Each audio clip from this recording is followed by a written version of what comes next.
What's that? You were on the Public Works Board for a long Yeah. time. Yeah. Yeah. Yeah. Right down here. She's got a. Oh, yeah. Oh, I was watching her set it up. Look at them handsome devils. You want to make that? Okay. You want to put talcum powder on? You're reflecting. Call on meeting to order. This is the Planning and Zoning Advisory Board. Today's date is 2/7/19. The time is 0900 hours, and the location is the chambers in Northport City Hall. I call roll call, please. Assistant City Attorney Michael Golan. Here. Nicholas Trolley. James Sawyer. Here. John Metzger. Here. Plamad. Here. Norbert Schneider. Present. Kevin Rouse. Present. Kevin Rouse, I'm sorry. Present. Thomas Dickelson. Present. Okay, pledge, please. I pledge allegiance to the flag of the United States of America and to the republic for which it stands, one nation, under God, indivisible, with liberty and justice for all.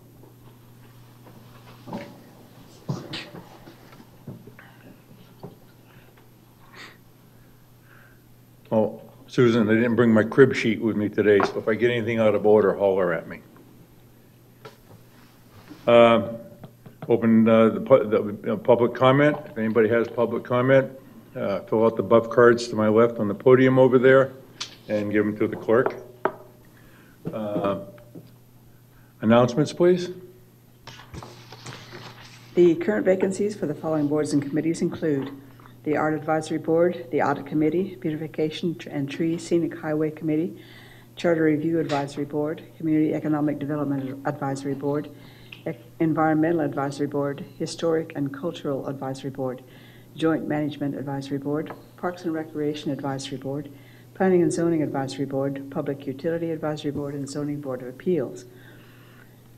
The upcoming expirations for the following advisory boards and committees are Charter Review Advisory Board, Citizens Tax Oversight Committee, Firefighters Pension Board of Trustees, Police Officers Pension Board of Trustees, Joint Management Advisory Board, Parks and Recreation Advisory Board, Planning and Zoning Advisory Board. There is one Northport resident opening to serve on the Sarasota County Manatee Metropolitan Planning Organization's Tamiami Trail Scenic Highway Committee, and also one Northport resident may serve on the Sarasota County School Board's Citizens Advisory Committee for School Planning. If anyone would like more information, please see the City Clerk's office. Thank you. Thank you. Before getting to item 5, staff has asked that if we would reverse 6A and 7A.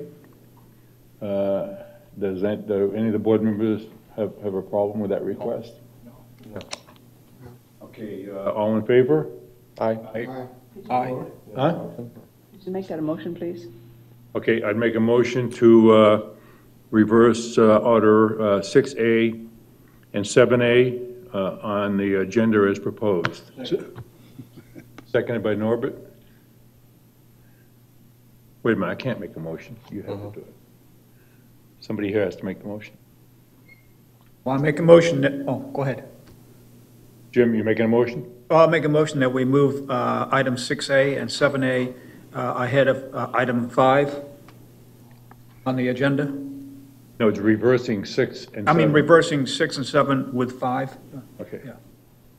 Second. Okay, any discussion? All in favor? Aye. Aye. All opposed? Unanimous. Okay, would you, Susan, would you please read the motion again, please? The motion was to move the agenda item 7, public hearing, before presentation item 6. Okay. Okay, up next is number 5, election of chair and vice chair. You know, me personally, I've given it some thought.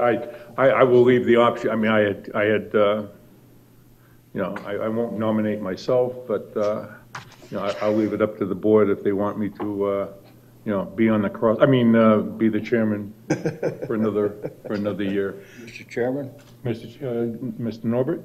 I'd like to nominate you for the number 1 chair position and close the nominations. Second? Second. Are there any other nominations? Oh, yeah, I'll get that. Okay. Seconded by Kevin. Okay, any discussion? Okay, all in favor? Aye. Aye. Opposed? Unanimous? Okay, any other nominations from the floor? If it pleases the board, I'll just stay in my seat unless somebody else feels they can do a better job from it. Okay, I'll nominate that's coming up. Well, I thought you were there, so. You know, I guess what I'm looking for now is a motion to close the nominations For chair. for chair. Motion to close nominations for chair. I'll second. Seconded by Jim. Any discussion? All in favor? Aye. Opposed? Unanimous? Am I doing okay? You're great. Okay, next is the chair of vice chair, and current is Mr. Roush. Mr. Chairman, Yes, sir. I'd like to suggest that we put Mr. Roush's name in for the number 2 spot on the board. Okay, second? Second. Seconded by Jim. Any discussion? Okay, all in favor? Aye. Opposed? Okay, I would entertain a motion to close nominations. I make a motion to close nominations for the vice chair. Second. Seconded by Norbert. Discussion? Just thank you. I'll continue to work. Thank you. All, okay, all in favor? Aye. Opposed? Unanimous. Okay, the public, with this, yeah. Would the clerk please read title only, number 7A? 7A is Plat Grand Paradiso Phase 4-E, petition number PLF-18-286. Thank you. Okay, and this is a quasi judicial, and I would poll the board if anybody has any disclosures on this. None. Okay, unanimous, nobody has any disclosures on this, clerk? Okay, presenter?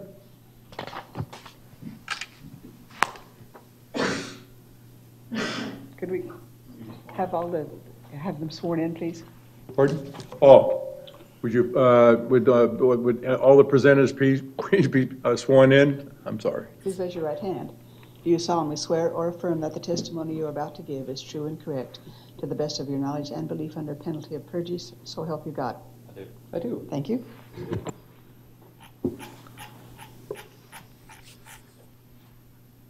Nope. Sir, go ahead. Good morning, planning board members. My name is Ty Grimeau. I am with Kimley Horn and Associates, and I have been sworn. I am here today on behalf of the applicant, Lennar Homes, for the plat of the Phase 4E portion of Grand Paradiso. It is a single-family subdivision consisting of 33 single-family detached lots in the Grand Paradiso Phase 4 area, which is on the west side of Grand Paradiso. It's located west of Passaggio Drive and south of Prestigio Boulevard in Grand Paradiso. All of the improvements for the infrastructure, utilities, roadways is all bonded through the city currently, and we are here to answer any questions that you may have about that application. Staff? We have no conflicting, Josh Belfry, I have been sworn. We have no conflicting facts with the applicant. Sorry, I'm getting a lot of echo. With the applicant. The bond in question done through INF and INF 15079 is done for the amount of $1.552 million. We have reviewed through the city surveyor. It is in compliance with all state regulations in regards to plats. It conforms with the underlying subdivision. It is in zone grade X shaded, which is 0.02 annual chance of flood. And aside from that, staff recommends approval of this plat. Okay, the only thing that I noticed that was of any interest, it was just, just, I think it leaves them with what, like 33 or so plats left on this particular one? Correct. 31, is it, or something? Yeah. Okay, thank you. Do you have any rebuttal, sir? I do not. Okay. Any questions from the board? Mr. Chairman, Yes, sir. I'm looking at a picture here on this plot 268. I notice there's one entry and it splits. One goes to the left, one goes to the right. I just wonder, is that going to be, well, I don't know what the word is, but congested, maybe that's the word. But over there on this white thing, it looks like a road. Could they have a back entry on that, or? Which, if I may, I can try and clarify, which sheet are you looking at on the plat? Exhibit A. Exhibit A.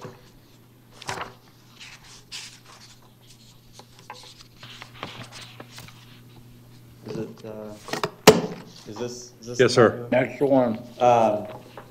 Yeah, so what's not really, that white line on the right side, the white area, where PLF 18-268 is pointing, and it stops at the start of the blue area, there's actually a road that continues up around to the north, and there's actually 3 points of connection for this subdivision, one to the north, one to the southwest, and one to the southeast. There would be 3 road connections. So I don't know if it guarantees anything about congestion or anything. There wouldn't be a problem for emergency vehicles to get in there or anything like that. We don't anticipate with 3 points of access that they'll have. You've got one here and one here. Okay. Chair, can I just make a comment on that, or the staff, just to clarify for the record? Everything has been mitigated safety-wise with fire and EMS. Yeah. They just didn't show that road. Yeah, that road is currently, I believe, serviced right now because they're still putting in the infrastructure. But once it becomes a full-fledged road, all the white will light up. It's just a matter of, it doesn't clearly show how accessible it is because not everything's in place yet. Thank you. Okay, any other questions? Philip? I just have 2 questions for Josh. First, on page 3 of the staff report, it mentions that there are, let's see, I think 33 additional lots on about 10 acres, and then there are 31 allocated lots remaining on, and I'm wondering how many acres, if you happen to know. Oh, I don't know how much space is still reliably buildable and out there. It's a vast area, and Proportional to what's been done before, presumably. The other question is maybe a broader question, and that has to do with affordability. You mentioned on your cover letter to the staff report that under the strategic plan, you're promoting a range of housing options and affordability. In general, how do you approach questions of housing affordability when all these new houses are being built, particularly in the West Village? part of the West Village's ultimate theory is a mix of different housing types. And while this one is consistent with those that already exist within Phase 4E, the overall philosophy of building out the West Village is to provide a variety of housing types at different price levels. I don't know all the price levels off the top of my head. I do apologize. So when you approve these plats, you've got sort of a general conception in mind as to regarding the prices of these units that are going up for sale, and you try to influence that, or how does that work exactly? Staff does not influence that. That's entirely market-driven and decided on the part of West Villages how much they will be able to sell any given units at any given time. And they have replatted or changed strategies at different points with Grand Paradiso because it was originally thought out back in 2007, and the market has changed significantly in the 10, 12 years since then. So I can't really give you a solid answer as regards to how pricing is done in this instance. I think I heard you say it's entirely market-driven. For the most part, yes. Thank you. Okay, any other questions? Entertain a motion? Recommend the City Commission approve petition number PLF-18-268 Grand Paradiso, Phase 4E in its entirety. Second. Seconded by Norbert. Okay, any discussion? Thank you to the presenter. Appreciate it, and to staff. Okay, all in favor? Aye. All opposed? Unanimous? Thank you very much, sir. Thank you. Okay, Josh?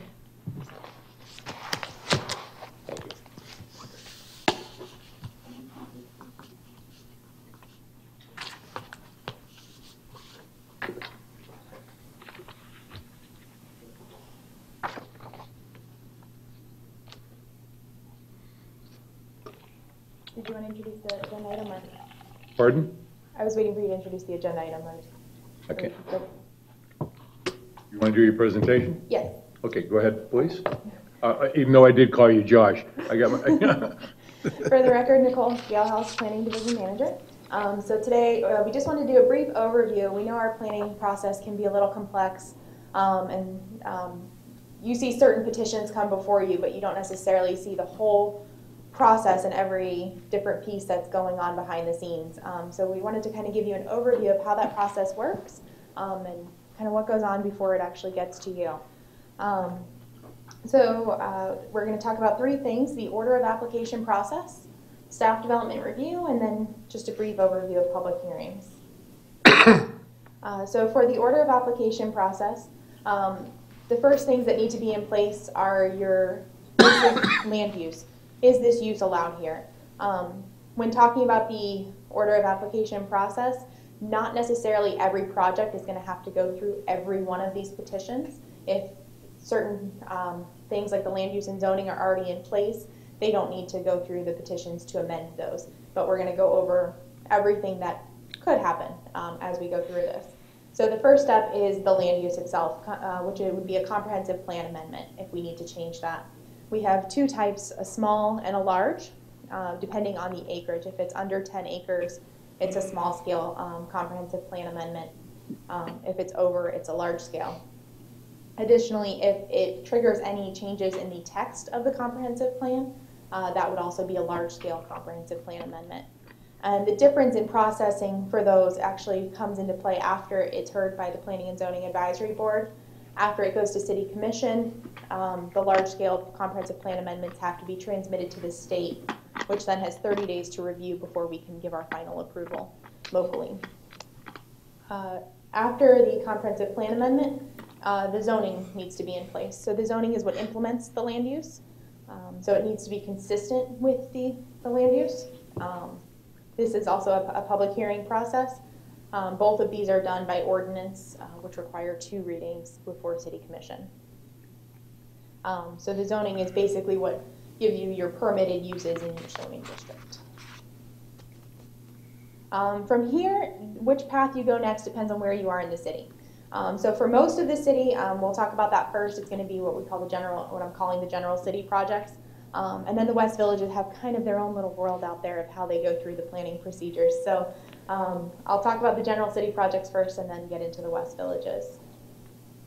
So in most of the city, the first step after you have your zoning is the development master plan, which is a public hearing process. It comes before the Planning and Zoning Advisory Board, and 1 hearing before City Commission. This is required for nearly all zoning districts, except for residential and government use, I think, are the only exceptions. But other than that, it is required for all commercial projects. And this basically is a bubble diagram of what they're planning to do on the site. It should show your major access points, circulation if possible, and what the basic uses are going to be on the site. It identifies any broad issues. If it's in an activity center, at this point they also have to identify kind of some elevations, give us an idea of what the concept plan is going to look like. Once that's approved, the next step would be subdivision and infrastructure if necessary. So for a commercial project, if it's just one piece of property, they're not going to need to do a subdivision and infrastructure and go through that step. If it's maintained under unified control, they probably won't have to go through this step either. But the subdivision is kind of the breakdown of how the land is being divided. It sets the stage for the plat, which comes next. And the infrastructure is, it puts into place all of your roads, utilities, fire connections, all of those details. These plans are typically done concurrently through our process, and these are administrative review through our staff development review.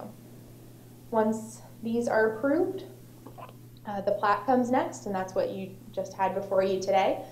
This is the legal recording of the subdivision. So it puts into place the legal lots. They get filed after they're heard by both the Planning and Zoning Advisory Board in 1 hearing at commission. They get recorded with the county, and those lots can now be sold off individually. If it's a commercial project, it would move forward to a major site and development after it's been platted. That is another administrative review where we get into the real nitty-gritty of the site detail. We look at parking, we look at signage, we do urban design standards review for properties that are within our activity centers. Trying to think of anything else major that we look at everything. Stormwater, how the stormwater is designed. We have the engineers look at everything. We get into all the details for this one. And once they have received the approval for that, they are able to apply for building permits. If it's a residential subdivision, they skip the major site and development and go straight to building permits from there. Building permits are also referred to in our code as a minor site development. So if you see that term within the ULDC, that's what it is referring to, a building permit for a single family home. So that's pretty much within the not regular city, but the most of the city. From there, the West Villages. So they're a whole different animal out there. Once they have their land use and zoning in place, which is village for both, they have to come in and do a village index map. So this applies to the West Villages, but we do have another area of the city that's zoned village that has the same procedure, and someone could potentially petition to rezone another area to village. It's not specific to the West Village Improvement District. But the first step is the village index map, which is a public hearing. This sets out the basic uses and how the villages are going to be laid out. Some of them have more than one village. Obviously, the West Villages has, I think, A through K or L, maybe. It's got quite a few. So it sets out how those villages are laid out, the roadways that go through them, where they're going to be putting major infrastructure like fire stations and schools. All of that information is identified on the index map. Once that's adopted, they have to adopt a village district pattern book. This is overall guiding principles for the development of the entire area that's covered by the index map. It puts out basically a lot of the design standards, some of the basic guiding principles for environmental reviews and things like that. Within both this one and the next one that I'll talk about, they can request, it's basically a waiver process from our code. It gives them a more flexible type of development. So this is how they go through getting those. Within the rest of the city, the development master plan gives someone the ability to request a waiver from the code. And that's really their only opportunity to do so. And similarly in the West Villages, the village district pattern book and pattern plan are the opportunity to deviate from our code. So the pattern book is the overall guiding document for everything. And then each village has to come in and adopt a village district pattern plan. So both of these are done through public hearings, one hearing before this board, Planning and Zoning Advisory Board, and one hearing before City Commission for adoption. The village district pattern plan gets into a lot more detail. There's actually 4 steps of review that it goes through before it comes to public hearing. The first is kind of a site analysis. They have to identify wildlife, they have to identify archaeological resources, how they're going to put utilities in, how they're going to put roads in, kind of all of what their plans are for it. Then they come in with a draft plan. We look through that. We kind of go through, okay, this works, this doesn't. We're going to give on this. We're not going to give on this. Kind of some back and forth, and then we refine it into a proposed plan that gets brought to this board. Once all 3 of those are approved, they can move forward with the subdivision infrastructure plan, and then the plat, and again the major site development and building permit. So it's really that beginning process of how they set out the uses is different. I liken their pattern book to kind of like a mini comprehensive plan, and the pattern plan to like a mini code for them. That's kind of how they function out there. But of course, all of those still have to be in compliance with our comprehensive plan. And unless they've requested and received a deviation from the code, specifically in one of those documents, they do have to comply with the code. So basically, if one of those is silent, the code applies. Let's see. So going next into the staff development review process to give you a little idea of what we do. So this is the administrative review by city staff. It enables our community to grow in a way that's efficient and benefits all, and ensures activities for site development are conducted in a manner that promotes public health, safety, and welfare. So we have pre-application meetings that are scheduled every Wednesday morning, and these are standing meetings. Sometimes we cancel them if we don't have anything, but we do meet every Wednesday to go over developments before they actually submit a formal petition. It kind of helps them refine their project before they get into the full submittal, and we want to avoid them having to come in for resubmittals, which I'll get to that in a little bit. So these are all the people who are involved in that staff development review. We have our arborist who's looking at trees and landscaping, the building plans examiner, fire rescue is looking at access to the site, can their vehicles circulate around it, utilities is involved with making sure they have access to water and sewer. Planning, we're kind of looking at everything, but mostly the parking, the site design, the building design, things of that nature. Parks and Recreation gets involved, especially in some of the larger projects, to make sure that they're identifying needs for recreation in the city. The transportation engineer will evaluate the flow through the site, access onto our major roadways, and we'll give the permission for that. The stormwater engineer is making sure everything is draining off of the site properly without causing any flooding to the roadways or the neighboring properties. Police make sure there's no safety concerns. Solid Waste is making sure those dumpsters are there and set up so that their trucks can come in and service them. IT is involved. We do request digital files and GIS-shaped files from them. And then finance if there's any implications to the city. So quite a few people reviewing these and making sure that these projects are being done correctly.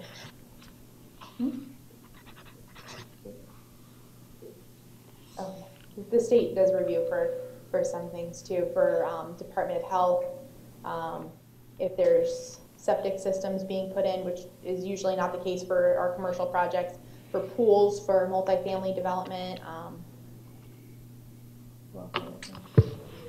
Department of Education. Oh, that's a good one. School board. The school board does review anything that has the potential to increase residential capacity. So we do send all of those to them, and we require either capacity or concurrency letters from the school board. Capacity is when it's a larger scale and they're just kind of getting a picture of what's there, and then concurrency is when they're actually coming in to plat the sites. They reserve those spots basically for the students. So our review process, when we're doing an administrative review, we start with the pre-application meeting that I mentioned. This is really our chance, the applicant's chance, to ask us all the questions. what do they need to know so that they can come in and give us everything and be good to go and not have any issues moving forward. They come in with a formal submittal after that. This gets routed to all of the reviewers that I mentioned before, and hopefully everything is good. This is usually about a 2-week process depending on the type of petition, and then they receive formal comments from us. If all the reviewers are good to go, then we move on to the next step. If not, we require a resubmittal, and we go through that process again as many times as needed to make sure the project meets our codes. After it's been approved, we get final plans from them. These we get at the front counter, we stamp them, and they use these to move forward with building permits. And they get a development order or order of approval. So depending on the project type, if they're actually going to be doing construction on the ground, it's a development order. Otherwise, it's an order of approval that they get to move to the next step in our process. Once they have the development order, they can get building permits. During that process, planning is still involved, making sure it matches the plans we approved. And most of the departments are still involved in that review also, again, looking at just a much higher level of detail during this point. They have a pre-construction meeting. At this point, we issue a notice of commencement. They can now move forward with the building permits being issued and starting construction on their site. Once that is done, they submit as-built, and that basically just shows, yes, this matches all the stuff we did, or we made these minor adjustments to it. It shows what's actually been constructed, so we have it for our records moving forward. And that's particularly important for utilities purposes, other purposes as well, but utilities is very important on that one. For the projects that go to public hearing, the public hearings are generally required by Florida statutes. If they're not, they're required by our code.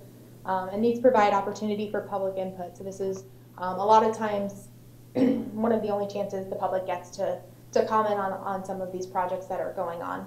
The development master plan process does also require neighborhood meetings, so that is another chance for public input. So the Planning and Zoning Advisory Board serves as the local planning agency, which is required by the Community Planning Act.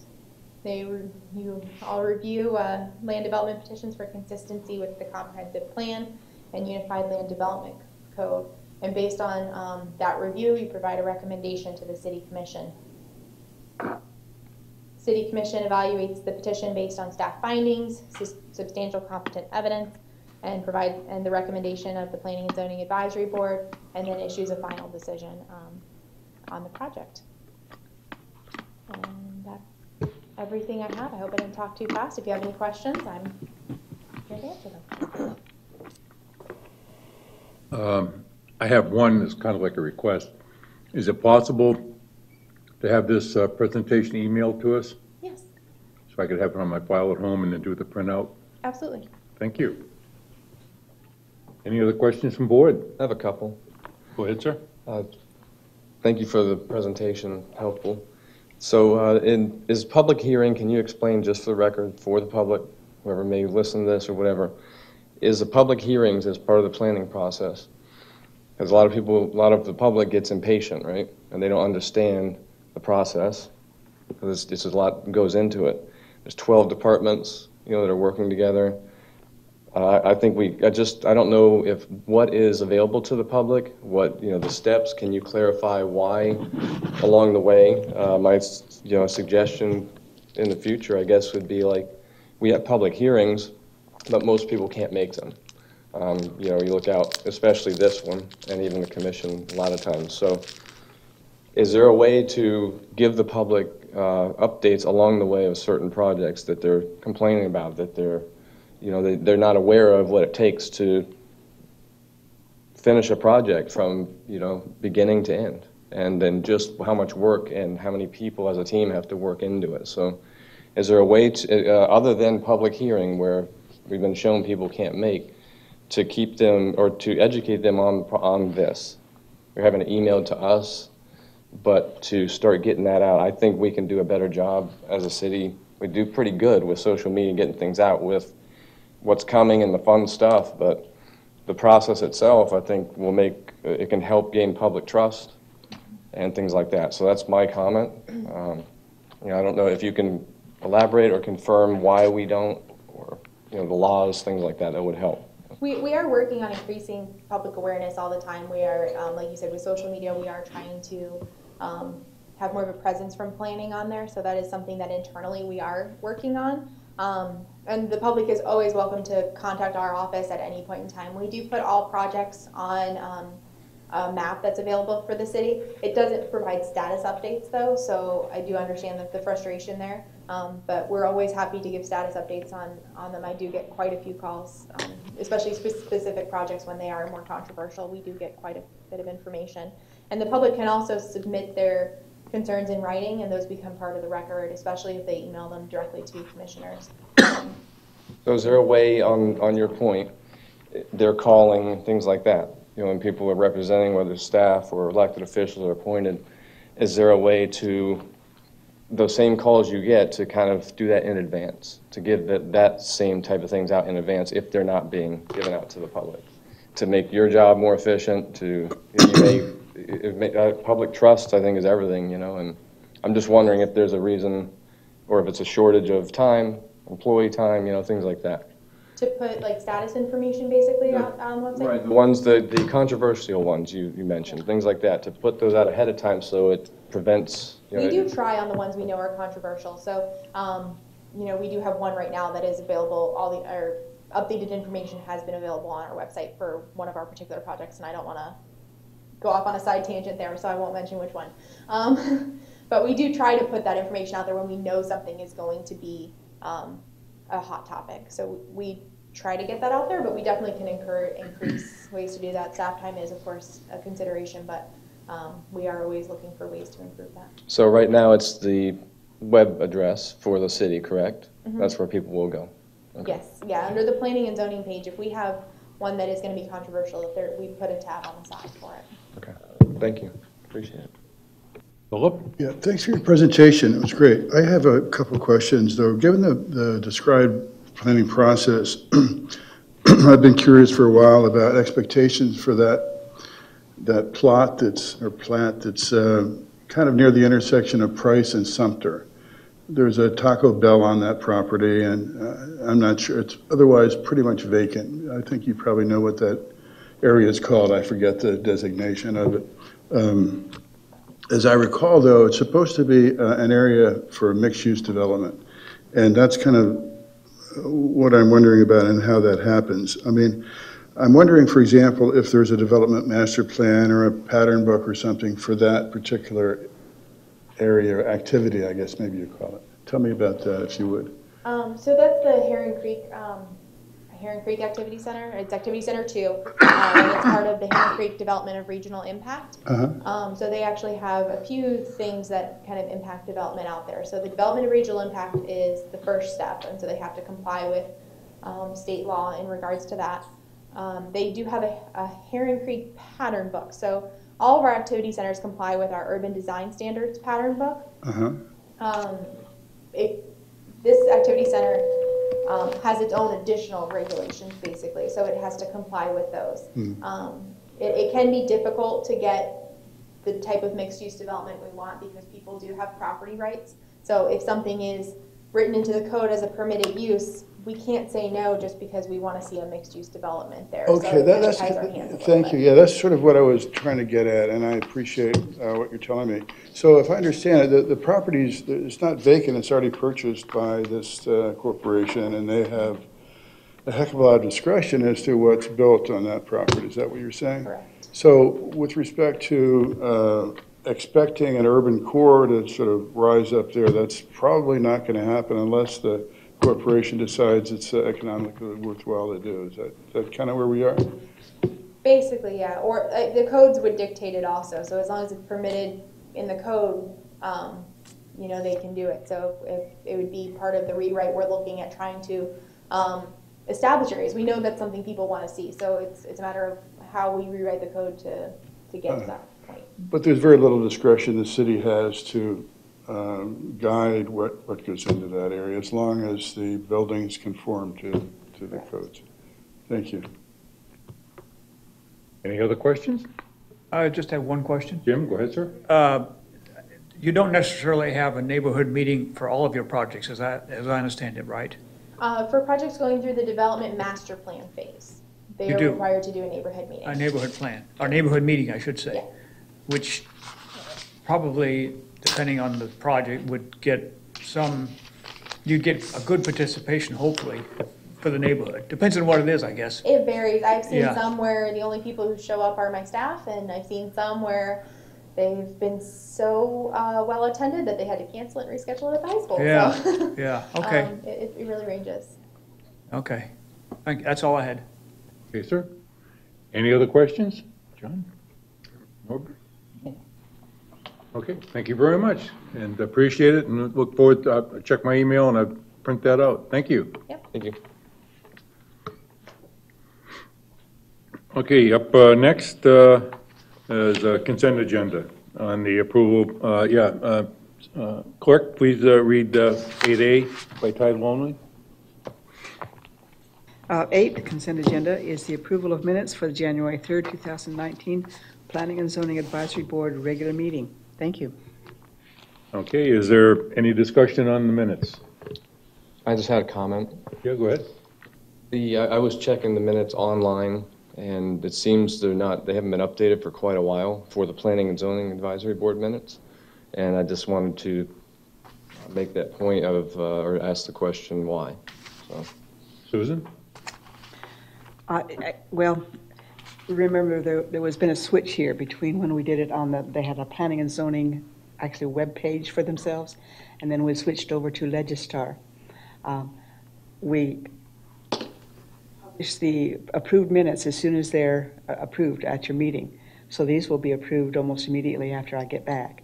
The other ones it's the same thing. We've done everything we can to publish them. So what are you? So there was a gap in there. The gap would have been where you're switching over, and there was a few months at least without pulling it up here or more from 18 of past approved minutes.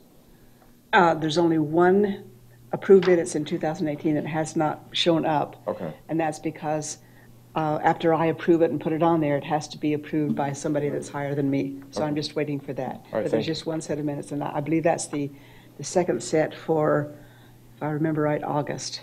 Okay. But the rest of them are in Legistar. Okay, any other questions, discussion? Then I would entertain a motion on the consent agenda. I move to approve the minutes. John, and seconded Yes. by Jim. Okay, any discussion? Okay, all in favor? Aye. Aye. Opposed? Unanimous. Before closing out here, I guess at this time it would be appropriate to close public comment. Okay. I got a couple of housekeeping things. If you remember back a ways, the board directed me to contact the commissioners about a revision to the administrative code. I've been following up on that, and there is continuing contact on that, so it has not been forgotten. Secondly, as chance may have it, the next meeting may get canceled. And I want to take this opportunity to personally thank Norbert for all your years of service. Thank you. And look forward to you, I guess, from talking with you, you're going to join another committee. Yes, as they'll have me. They'll probably be sorry the day it happens. Well, I won't. Beggars can't be choosy. We'll leave that sleeping dog right there. But thank you very much. Anybody else? I've enjoyed it. I'd just like to say thank you for the nomination for vice chair today, too. Appreciate it. Okay, any other comments? Nothing being heard, then I can adjourn. The meeting is adjourned at 09:44 hours. Thank you.